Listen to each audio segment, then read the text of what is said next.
నమస్తే. Welcome to social post. నేను మీ Madhuri. Kidney మన శరీరంలో హార్ట్ కన్నా కూడా ఒక ఇంపార్టెంట్ ఆర్గాన్. ఎందుకంటే హార్ట్‌కి ముందు బ్లడ్‌ని క్లియర్ చేసి, ఆ బ్లడ్‌ని మొత్తం శరీరం అంతా ప్రసరింపచేస్తుంది. అలాంటి కిడ్నీకి ఏవైనా ప్రాబ్లమ్స్ వస్తే ఎలా తెలుసుకోవాలి?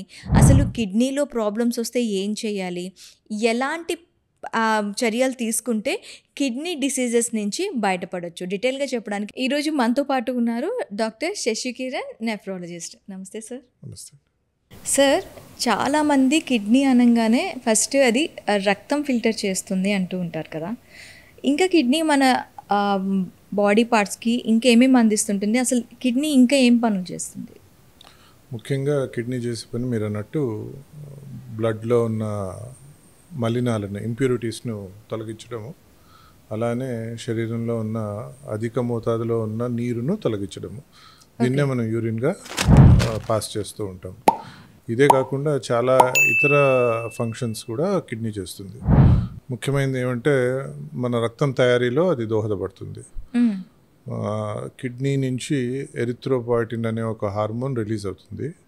ఈ హార్మోన్ రక్తం తయారీకి సిగ్నల్. ఈ హార్మోన్ సిగ్నల్ ఉంటేనే రక్తం తయారీ అవుతుంది.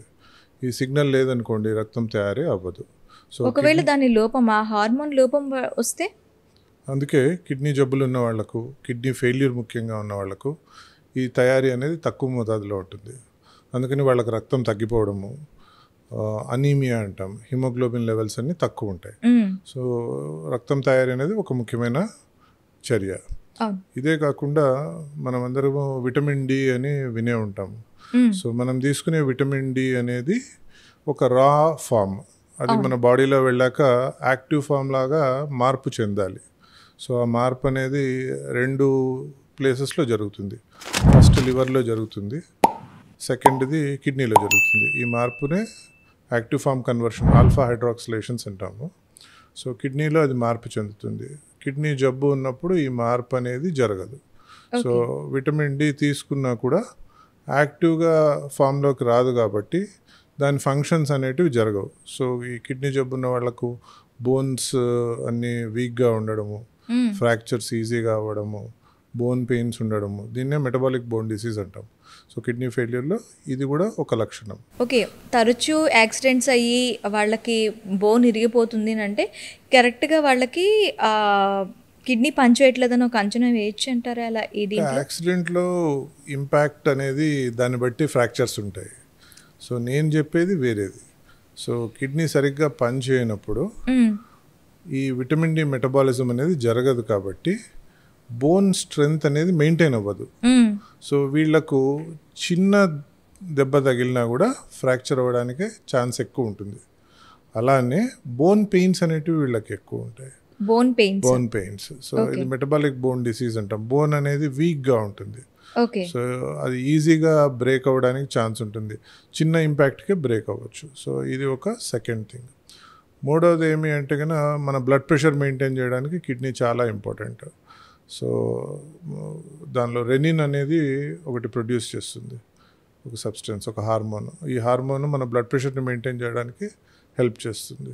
కిడ్నీ ఫెయిల్యూర్ ఉన్నప్పుడు ఈ హార్మోన్ రెగ్యులేషన్ అనేది సరిగ్గా ఉండదు, అందుకు హై బ్లడ్ ప్రెషర్స్ ఉంటాయి. So kidney failure, high blood pressure ఉన్నప్పుడు ఎస్పెషల్లీ యంగ్ పీపుల్లో కిడ్నీ డిసీజ్ ఏమన్నా ఉందా అనేది మనము డౌట్ పడాల్సి వస్తుంది. ఇలానే కాకుండా మన బాడీలో చాలా మెటబాలిజం అంటే చాలా కెమికల్ రియాక్షన్స్ అన్నీ జరుగుతూ ఉంటాయి. సో దీనిలో యాసిడ్ అనేది తయారవుతూ ఉంటుంది. So that is a by product of మన రియాక్షన్స్, బాడీలీ మెటబాలిజం. సో యాసిడ్ని న్యూట్రలైజ్ చేయాలి. సో ఈ న్యూట్రలైజ్ చేయడము అనేది కిడ్నీ యొక్క ఫంక్షనే. ఇదే కాకుండా కిడ్నీలో ఎలక్ట్రోలైట్స్ను మెయింటైన్ చేస్తుంది. దీనిలో ఏమంటే సోడియము, పొటాషియము ముఖ్యంగా, ఇవి ఆప్టిమమ్ లెవెల్లో ఉండేటట్టు చూసే బాధ్యత కూడా కిడ్నీదే. ఓకే సార్, ఒక్కసారి కిడ్నీ ఫెయిల్ అయింది అంటే ఏం సిమ్టమ్స్ ఉంటాయి? కిడ్నీలో రాళ్ళు పడుతున్నాయని అంటారు. ఇలా ఏ సిమ్టమ్స్తో మనం కిడ్నీ ఫెయిల్ అయిందని మనకు తెలుస్తుంది? ముఖ్యంగా గమనించాల్సింది ఏమంటే కిడ్నీ ఫెయిల్యూర్లో సిమ్టమ్స్ రావడం అనేది చాలా లేట్గా వస్తుంది. దాదాపు కిడ్నీ 90% పాడైతే కానీ సిమ్టమ్స్ అనేటివి కనిపించవు. సో సిమ్టమ్స్ వచ్చిన తర్వాతే కిడ్నీ జబ్బును మనం వెతుక్కోవాలి అంటే అప్పటికి చాలా లేట్ అయిపోయి ఉంటుంది, చాలా అడ్వాన్స్డ్ డిసీజ్ ఉంటుంది. అప్పుడు దాన్ని రెక్టిఫై చేసే ఛాన్సెస్ కూడా చాలా తక్కువ ఉంటాయి. సో రిస్క్ ఫ్యాక్టర్స్ ఉన్న ఎవరైనా కూడా ముందే కిడ్నీ జబ్బు ఉందా అనేది చూసుకోవాలి. రిస్క్ ఫ్యాక్టర్స్ అనేటివి ఏవి? డయాబెటీస్, హైపర్ టెన్షన్, లేదంటే వాళ్ళకి ఏ ఆర్థరైటిస్ వల్ల పెయిన్ కిల్లర్స్ రెగ్యులర్గా తీసుకునేవాళ్ళు, లేక ఫ్యామిలీ హిస్టరీలో కిడ్నీ ఫెయిల్యూర్ ఉన్నవాళ్ళు, elderly people more than 60 years ఉన్నవాళ్ళు, వీళ్ళందరూ రిస్క్ ఫ్యాక్టర్స్ ఉంటే కిడ్నీ జబ్బు ఉందా అనేది రెగ్యులర్ చెకప్స్లోనే చూసుకోవాల్సి వస్తుంది. సిమ్టమ్ వచ్చే వరకు ఆగకూడదు. అది ఫస్ట్ పాయింట్. సెకండ్ ఏమంటే సిమ్టమ్స్ వచ్చినప్పుడు అవి చాలా సటిల్గా ఉంటాయి. సాధారణంగా పబ్లిక్లో ఏమనుకుంటారు, కిడ్నీ ఫెయిల్యూర్ వస్తే వాపు ఉండాలి, కిడ్నీ ఫెయిల్యూర్ వస్తే యూరిన్ తగ్గాలి అనుకుంటారు. ఇవి ఉండనవసరం లేదు. కిడ్నీ ఫెయిల్యూర్ సిమ్టమ్స్ ఎలా ఉంటాయంటే వీక్నెస్, మామూలుగా చేసుకునే పని చేసుకోలేకపోవడము. రెండవది ఏమంటే నైట్ ఎక్కువ యూరిన్ రావడము, ఆకలి కొంచెం తగ్గడము, డే నైట్ రివర్సల్ అంటే పగలు నిద్ర వచ్చేటట్టు ఉండడము, రాత్రి నిద్ర లేకుండా ఉండడము. సో ఇలాంటి సిమ్టమ్స్, ఆకలి తగ్గిపోవడము, సో ఇలాంటి సిమ్టమ్స్ అనేటివి ఉంటాయి, చాలా సటిల్గా ఉంటాయి. కిడ్నీ అనే డౌట్ కూడా రాదు చాలామందికి. ఆకలి తగ్గిపోవడం వల్ల కిడ్నీ అని డౌట్ రాదు. సటిల్ సిమ్టమ్స్ అనేటివి ఉంటాయి. కొంతమందికి ఇంకా ప్రోగ్రెస్ అయినప్పుడు కాళ్ళవాపులు రావడము, లేక మార్నింగ్ లేచిన వెంటనే కళ్ళ చుట్టూ స్వెల్లింగ్ ఉన్నట్టు, పఫినెస్ ఆఫ్ ఐస్ అంటాము, అలాంటి సిమ్టమ్స్ ఉండడము అనేది జరుగుతాయి. సో అడ్వాన్స్డ్ కిడ్నీ ఫెయిల్యూర్ మరీ ఎక్కువ ఉన్నప్పుడు వాళ్ళు ప్యాలర్ అంటే ఇందాక చెప్పాను కదా, రక్తం తయారీ అవ్వదు. సో పేల్ ఫేస్, యాషన్ ఫేసెస్ అంట, వాళ్ళు మొహం చూస్తేనే చాలా పేల్గా ఉంది, ఏదో జబ్బు ఉన్నట్టుంది అని అనుకోవడం. నెక్స్ట్ బ్రీతింగ్ డిఫికల్టీ, చిన్న పని చేయాలన్నా కూడా ఆయాసం రావడం. సో ఇవి అడ్వాన్స్డ్ స్టేజెస్లో ఉంటాయి. సో ఈ అన్ని సిమ్టమ్స్లో యూరిన్ తగ్గడం అనేది అంత కామన్గా ఉండదు.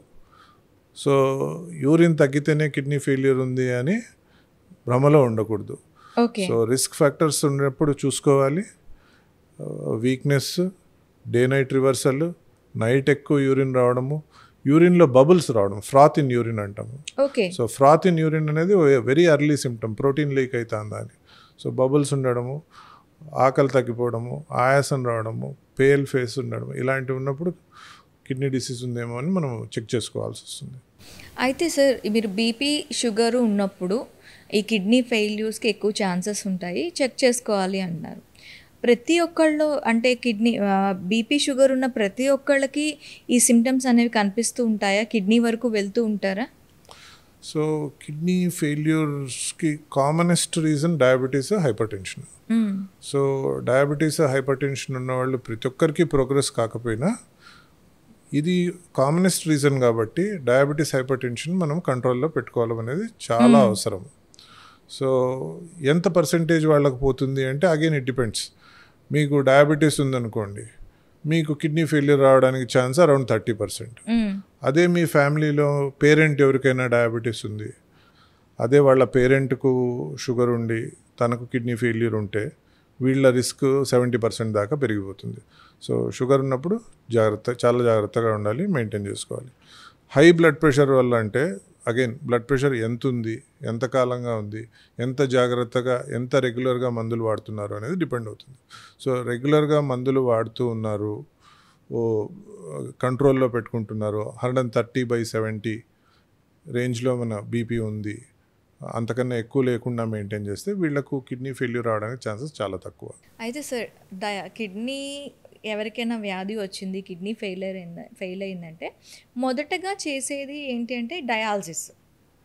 ఈ డయాలసిస్ అసలు ఎందుకు చేస్తారు సార్? చేసే ప్రతి ఒక్కరు కూడాను అమ్మో డయాలసిస్ అని భయపడుతూ ఉంటారు, ఎందుకు అలా?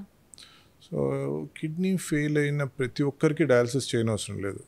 కిడ్నీ ఫెయిల్యూర్లో చాలా స్టేజెస్ ఉన్నాయి. సో ఇనీషియల్గా అంటే 5 stages అని చెప్తాం. 5th స్టేజ్లోనే డయాలసిస్ అనేది అవసరం పడుతుంది. ఈ 1st నుంచి 4th స్టేజ్ వరకు మనకు డయాలసిస్ అనేది అవసరం ఉండదు. వీళ్ళందరికీ ఏముంటుంది అంటే కనుక రకరకాల మందులు, ఎందువల్ల వీళ్ళకి ఈ కిడ్నీ ఫెయిల్యూర్ వచ్చిందో ముఖ్యంగా ఆ కారణంకు ఇతర మందులతో దీన్ని డిలే చేయడం అనేది చేస్తాం. సో డిలే చేసి వీలైనంత లేట్గా డయాలసిస్ అవసరమయ్యేటట్టు ట్రై చేస్తాం.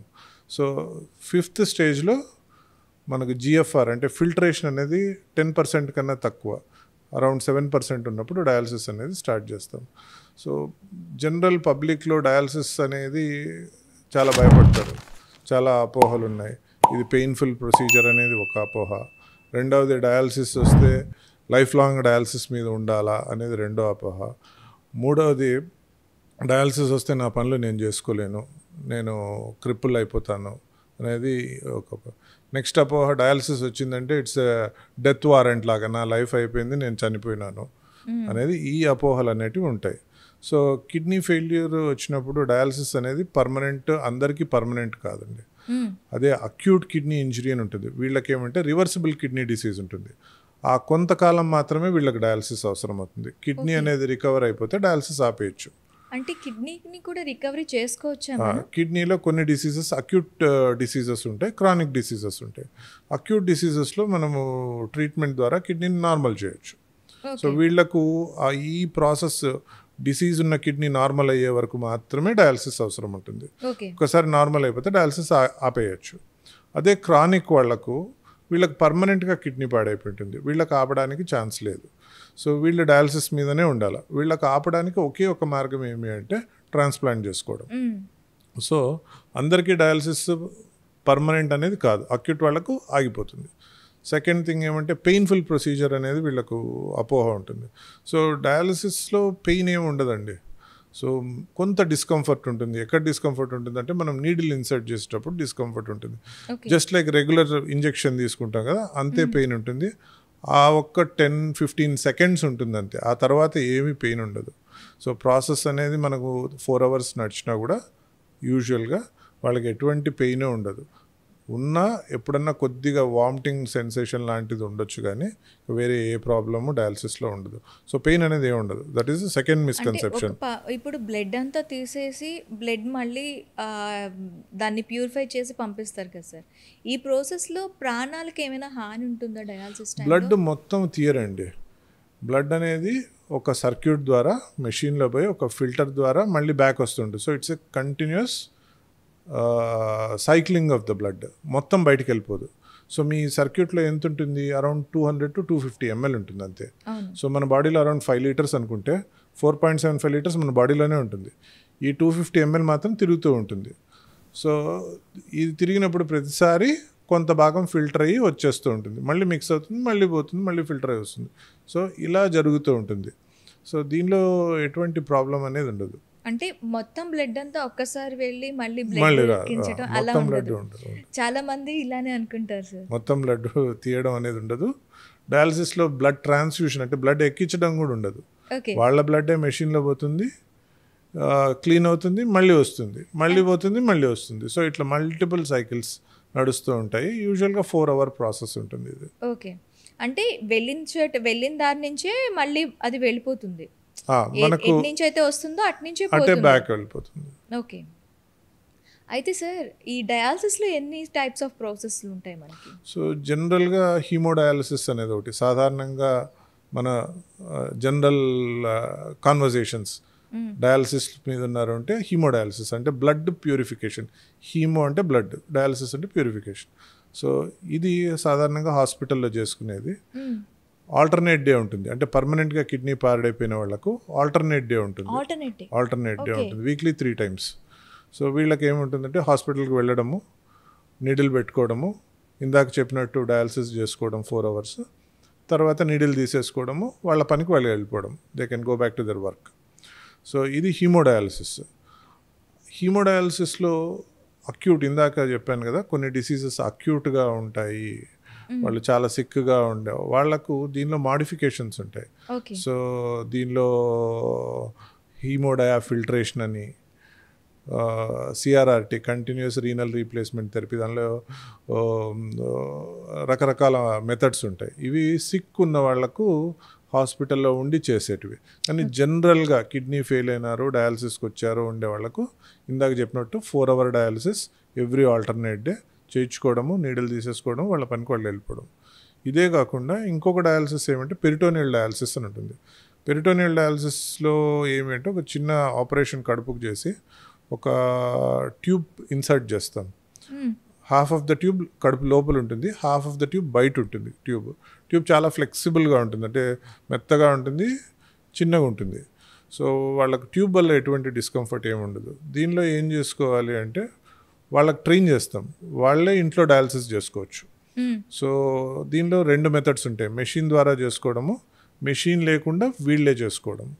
సో మెషిన్ ద్వారా చేసుకునేది ఏమంటామంటే ఆటోమేటెడ్ పెరిటోనియల్ డయాలసిస్ అంటాం. వీళ్ళు ఏం చేస్తారు అంటే యూజువల్లీ వర్కింగ్ ఇండివిజువల్స్, వీళ్ళు ఆ మెషిన్ ద్వారా ఈ ట్యూబ్ కనెక్ట్ చేసుకుంటారు. ఆ ట్యూబ్ ద్వారా లోపలికి ఫ్లూయిడ్ పోతుంది కడుపులోకి. కడుపు అంటే not into the stomach, into the peritoneal cavity. అక్కడ మన పెరిటోనియల్ మెంబ్రెయిన్ అని ఉంటుంది కడుపులో అందరికీ. ఆ పెరిటోనియల్ మెంబ్రెయిన్నే మనం ఫిల్టర్ లాగా వాడుకుంటాం. సో అక్కడ ఫ్లూయిడ్ లోపల పోతుంది, అక్కడ ఫిల్టరేషన్ అనేది జరుగుతుంది. ఇంప్యూరిటీస్ అన్నీ ఈ ఫ్లూయిడ్లోకి వస్తాయి, మంచివన్నీ ఫ్లూయిడ్ నుంచి బ్లడ్లోకి వెళ్ళిపోతాయి. సో ఆ ఫ్లూయిడ్ అనేది సర్క్యులేట్ అవుతూ ఉంటుంది. సో నైట్ ఒక 7 to 8 hours జరుగుతుంది. ఇది పడుకున్నప్పుడు కనెక్ట్ చేసి పడుకుంటారు, అది స్లోగా ప్యూరిఫై చేస్తుంది. మార్నింగ్ లేచి డిస్కనెక్ట్ చేసి వాళ్ళు ఆఫీస్కి వెళ్ళిపోతారు. సో ఇది ఆటోమేటెడ్ పెరిటోనియల్ డయాలసిస్, ఇంట్లోనే చేసుకుంటారు. ఆటోమేటెడ్ పెరిటోనియల్ డయాలసిస్ కాకుండా వీళ్ళే సొంతంగా చేసుకోవచ్చు మెకానికల్గా. దాన్ని కంటిన్యూస్ అంబులేటరీ పెరిటోనియల్ డయాలసిస్ అంటాం, CAPD అని. ఇది ఎలా చేస్తారు అంటే 3 to 4 times in a day, అంటే మార్నింగ్, ఆఫ్టర్నూను, ఈవినింగ్, వీలైతే నైట్ ఇంకొక cycle. So 6 hour interval or 8 hour ఇంటర్వెల్లో చేసుకోవాలి. దీనికి పెద్ద ఎక్విప్మెంట్ ఏం అవసరం లేదు, చిన్న IV స్టాండ్ లాంటిది ఉండి ఈ పెరిటోనియల్ ఫ్లూయిడ్ బ్యాగ్స్ అనేటివి కంపెనీ వాళ్ళు మ్యానుఫ్యాక్చర్ చేసి ఇస్తారు. ఆ బ్యాగ్ మనం హ్యాంగ్ చేసి దీన్ని కనెక్ట్ చేసుకుంటే ఫ్లూయిడ్ కడుపులోకి వెళ్ళిపోతుంది 2 liters. ఒక 6 to 8 hours ఉంటుంది. తర్వాత ఈ పాత ఫ్లూయిడ్ తీసేయడం, కొత్త ఫ్లూయిడ్ పెట్టుకోవడం. సో ప్రతిసారి పాత తీసేస్తే వేస్ట్ అంతా బయటికి వెళ్ళిపోతుంది, కొత్తది లోపల పంపిస్తే అగైన్ దానిలో మరి అగైన్ అది వేస్ట్ అంతా లాక్కుంటుంది. సో ఇది peritoneal dialysis. So peritoneal dialysis వల్ల కంఫర్ట్ ఏమి అంటే వాళ్ళే ఇంట్లో చేసుకోవచ్చు, they don't have to go to the hospital every other day. Second, దీనిలో ఏమి అసలు వాళ్ళకి పెయిన్, నీడిల్ ఏమీ ఉండదు, జస్ట్ కనెక్టింగ్, డిస్కనెక్టింగ్. కాస్ట్ కూడా కొద్దిగా తక్కువ. రిమోట్ ప్లేసెస్ అంటే డయాలసిస్ లేని విలేజెస్ ఎక్కడో ఉన్నారు, హిల్లీ ఏరియాస్లో ఉన్నారు, వాళ్ళకు హాస్పిటల్స్ లేవు, డయాలసిస్ ఎక్విప్మెంట్ లేదు, అక్కడ లేదనే చోట వాళ్ళకు పెరిటోనియల్ డయాలసిస్ అనేది వెరీ కన్వీనియంట్.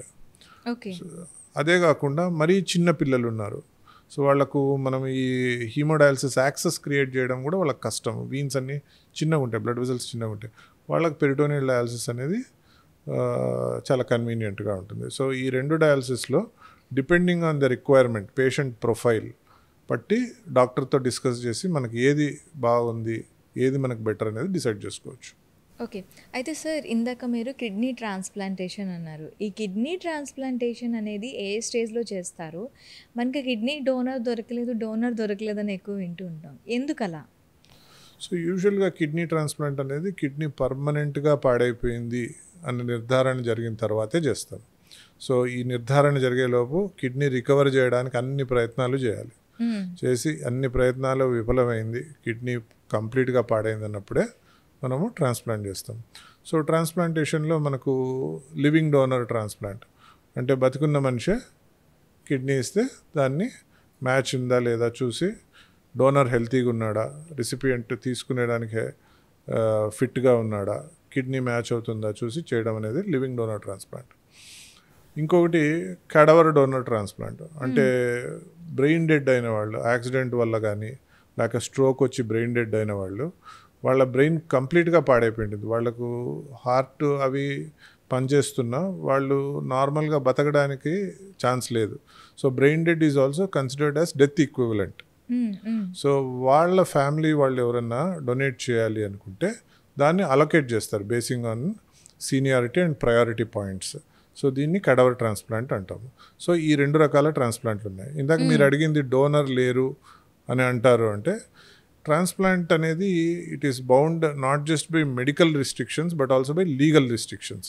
మెడికల్ రిస్ట్రిక్షన్స్ అంటే ఫిట్టా కాదా, మ్యాచింగ్ ఉందా లేదా, చేయొచ్చా చేయలేమా అన్నట్టు. లీగల్ రిస్ట్రిక్షన్స్ అంటే ఎవరికి ఇవ్వాలి, ఎందుకంటే ఇది ఆర్గాన్ ట్రేడ్ అయిపోతుంది. సో ఆర్గాన్ ట్రేడ్ అనేది it's a very bad thing. Government అనేది చాలా రెగ్యులేషన్స్ పెట్టింది ఆర్గాన్ ట్రేడ్ అనేది ఉండకూడదు చేయడానికి. సో 1st degree రిలేటివ్స్ అంటే పేషెంట్ యొక్క పేరెంట్, గ్రాండ్ పేరెంట్, సిబ్లింగ్స్ అంటే బ్రదర్స్ సిస్టర్స్, లేదంటే స్పౌస్, హస్బెండ్కి వైఫ్, వైఫ్కి హస్బెండ్, చిల్డ్రన్, వీళ్ళలో ఎవరన్నా కిడ్నీ డొనేట్ చేసుకోవచ్చు ఒకరు ఇంకొకరికి. సో వీళ్లకు డైరెక్ట్గా పర్మిషన్ ఉంది. వీళ్ళు కాకుండా వేరే ఎవరన్నా డొనేట్ చేయాలి అనుకుంటే మనము authorization committee for organ transplant అని గవర్నమెంట్ బాడీ ఉంటుంది, అక్కడికి అప్లికేషన్ పెట్టుకొని మనం పర్మిషన్ తెచ్చుకోవాలి. ఆ కమిటీ వాళ్ళు ఆ మెరిట్స్ ఆఫ్ ద కేసు చూస్తారు. నిజంగా ఈయనకు ఫ్యామిలీ మెంబర్స్ ఎందుకు ఇవ్వట్లేదు, ఎందుకు ఈయనకు బయట నుంచి ఈయన ఎందుకు ఇస్తున్నాడు అని చూసి ఆ మెరిట్స్ చూసి ఇఫ్ దే ఆర్ కన్విన్స్డ్ అప్పుడు పర్మిట్ చేస్తేనే మనం చేసుకోగలుగుతాం. ఇప్పుడు సాధారణంగా ఇప్పుడు కిడ్నీ డోనర్ దొరకట్లేదు అంటే బయట వాళ్ళు వచ్చి నా కిడ్నీ ఇస్తాను అని చెప్పి నేను రెడీగా ఉన్నాము అని అన్నా కూడాను రిఫ్యూజ్ చేస్తూ ఉంటారు. ఎందుకు ఆ టైంలో అలా? సో యూజువలీ ఇది అంటే రిఫ్యూజ్ చేయడానికి కారణం ఏమి అంటే రిఫ్యూజన్ కాదు, దీనికి రిస్ట్రిక్షన్ ఉంది, లీగల్ రిస్ట్రిక్షన్ ఉంది. ఎవరంటే ఎవరికి వచ్చి ఇవ్వడానికి లేదు. సో ఎవరన్నా ఇంకొకరికి ఇవ్వాలి, వాళ్ళు ఫస్ట్ డిగ్రీ రిలేటివ్ కాదన్నప్పుడు వాళ్ళు ఎందుకు ఇస్తున్నారు, వాళ్ళు ఇవ్వడానికి కారణం ఏంది, వీళ్ళ ఫ్యామిలీ మెంబర్స్ ఎందుకు ఇవ్వట్లేదు అనేది నిర్ధారణకు గవర్నమెంట్ ఒక బాడీని కాన్స్టిట్యూట్ చేసింది. అదే authorization committee for organ transplant. దానిలో డాక్టర్స్ ఉంటారు, జర్నలిస్టులు ఉంటారు, లాయర్స్, వీళ్ళందరూ ఉంటారు. వీళ్ళు తీసుకునేవాళ్ళు, ఇచ్చేవాళ్ళు, they have to go and present themselves in front of that committee. ఒక ఇంటర్వ్యూ లాగా ఉంటుంది.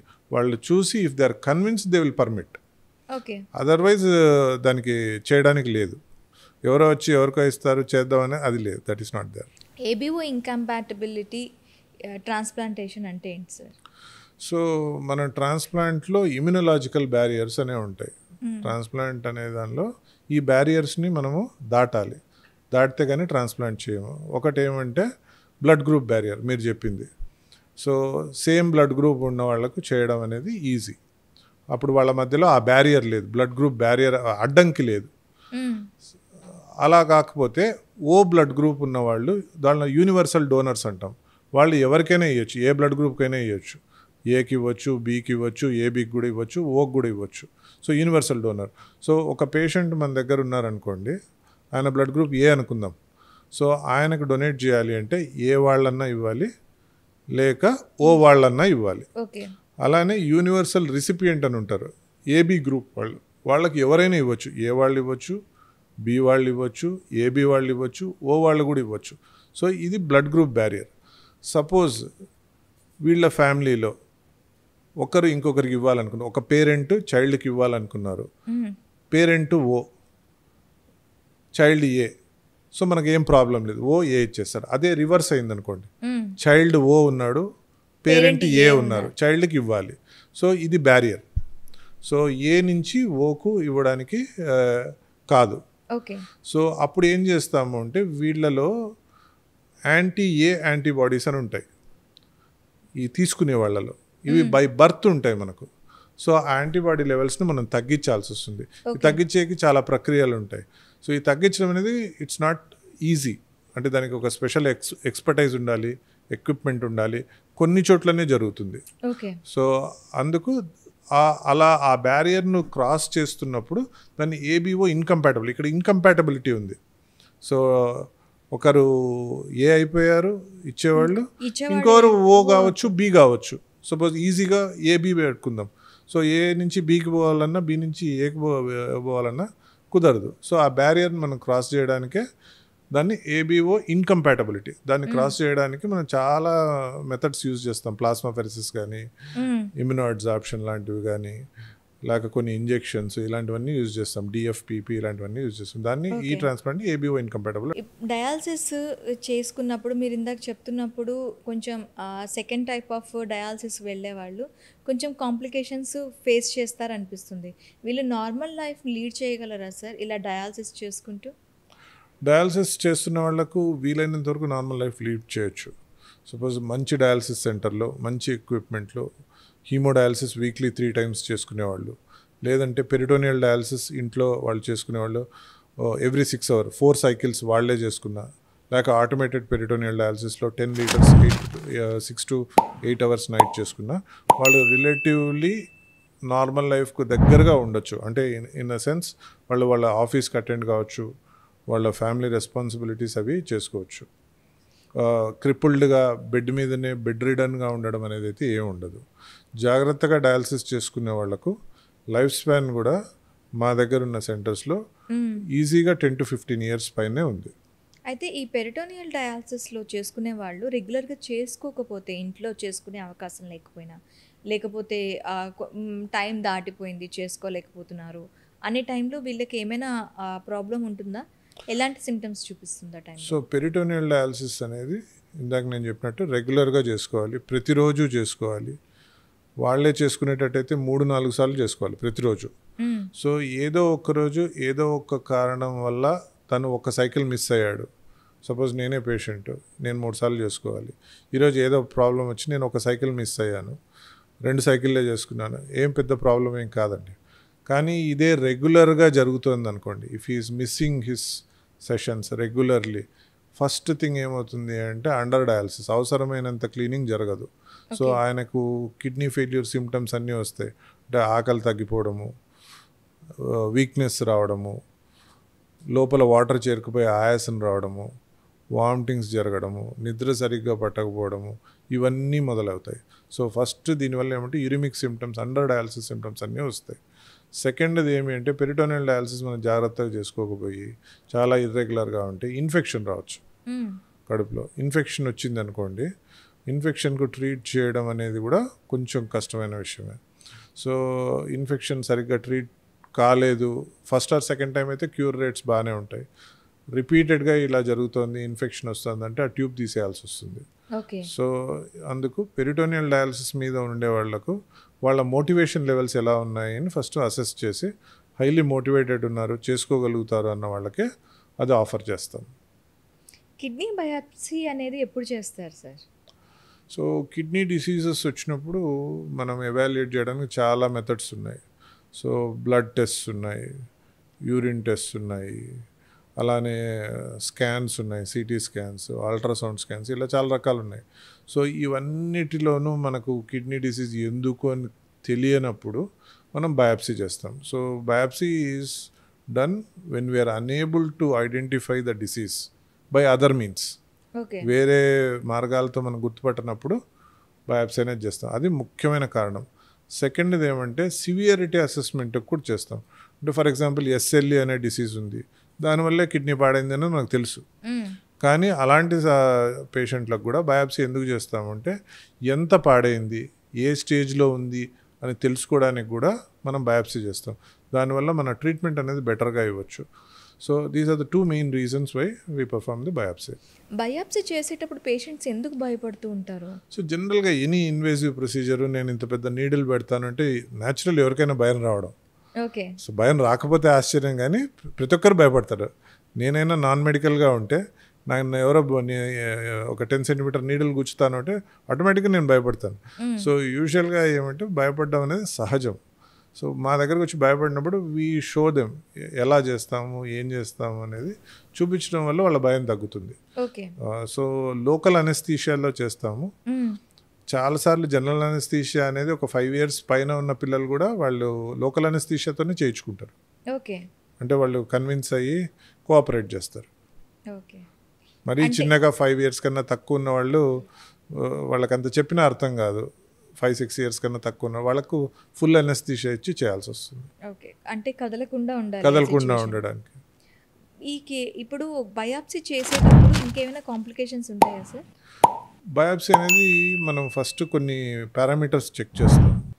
సో కిడ్నీ ఎక్కడుంది, సైజ్ ఎలా ఉంది, తర్వాత బ్లడ్ క్లాట్ అవుతుందా లేదా, హీమోగ్లోబిన్ లెవెల్ ఎంత ఉంది, ప్లేట్లెట్ లెవెల్స్ ఎంత ఉన్నాయి, ఇవన్నీ పారామీటర్స్ కూడా యాక్సెప్టబుల్ రేంజ్లో ఉంటే బయాప్సీ వల్ల మనకు ఉండే రిస్క్ ఓన్లీ 2% అండి. సో ఏం రిస్క్ ఉంటుంది అంటే చిన్న బ్లీడింగ్ జరగవచ్చు. బ్లీడింగ్ తప్ప వేరే risk factors very very rare. అంటే ఏవి ఫిస్టులా ఫామ్ కావడము, మాల్ ఫార్మేషన్స్ రావడం అనేవి థియరిటికల్గా ఉన్నా కూడా అవన్నీ వెరీ రేర్. మేము కూడా చాలా అరుదుగా చూస్తాము, నేనైతే ఎప్పుడు చూడలేదు. సో ఇప్పుడు మనము అన్ని అల్ట్రాసౌండ్ గైడెన్స్తో చేస్తాం కాబట్టి very very negligible, less than 2%. అది జరిగినా కూడా బ్లీడింగ్ జరగచ్చు. చిన్న బ్లీడింగ్కి ఏమీ చేయనవసరం లేదు. కొంచెం ఎక్కువ బ్లీడింగ్ ఉందనుకోండి, కొన్ని ఇంజెక్షన్స్ లాంటివి ఇచ్చి దాన్ని ఆపుతాము. మరీ ఎక్కువ ఉంటే బ్లడ్ ఎక్కిస్తాం, అదే ఆగిపోతుంది. మరీ ఎక్కువగా ఉంది అంటే కనుక యాంజియోగ్రామ్ చేసి ఎక్కడ బ్లీడ్ అవుతుందో ఆ ఒక్క రక్తనాళాన్ని మూసేస్తాం. ఓకే.